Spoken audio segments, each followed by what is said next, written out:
Hello mga loves, another day, another ganap na naman tayo for today's video.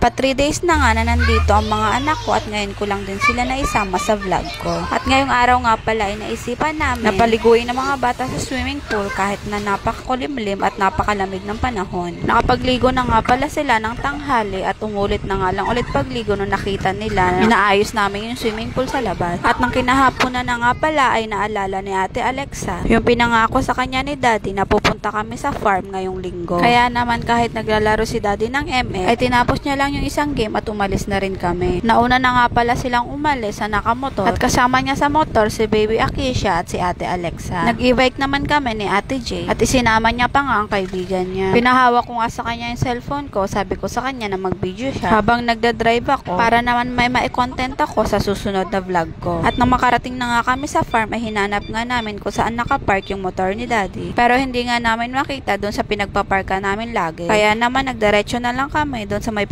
laruan ng anak ko at doon nga namin sila nakita at naglalaro na nga sila. Ipinar ko nga lang din yung e-bike sa may likod ng slide saka namin pinuntahan sila Daddy. Matagal-tagal na rin kasi kami hindi pumapasyal dito kaya naman sobrang excited na nga ang mga bata. Mabuti na nga lang din at kukonti lang yung mga nag-slide na bata at wala talagang kaagaw ang anak ko. At eto namang si Baby Akisha ayaw niya talagang nawawala sa paningin niya si Ate Alexa. Gusto niya kasi lagi niyang kasama at gusto niya nga din kalaro doon sa slide. Kaya naman konting oras lang na mawala talaga si ate niya ay hanap niya agad. Napakasarap talagang tingnan na magkakasama sila ngayon at nag-e-enjoy na maglaro. Hindi lang talaga maiwasan na mag-away at mag-agawan sa gamit. Lalo na ang bunso dahil hindi naman talaga nagpapatalo lalo na sa mga ate niya. At nang mawala na naman nga sa paningin niya ang ate niya, ayan na naman at naghahanap na naman siya.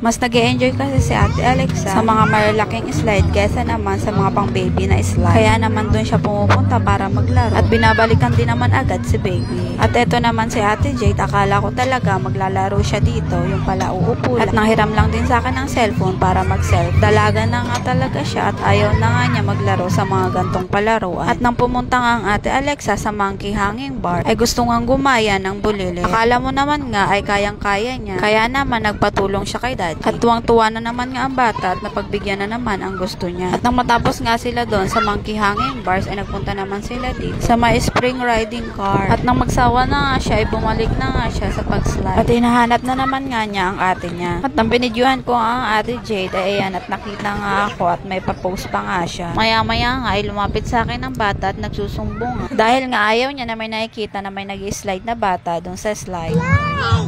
Slide? Punta na doon.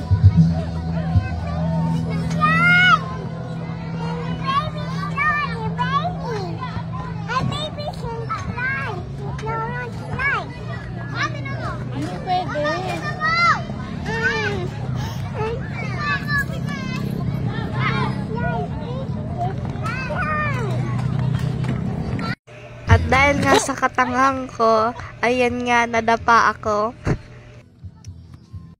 Tuwang-tuwa pa nga siya sa sarili niya na makita niya ang pagmumukha niya. At hindi ko nga alam kung maawa ako o matutuwa nung nakita ko na nadapa siya.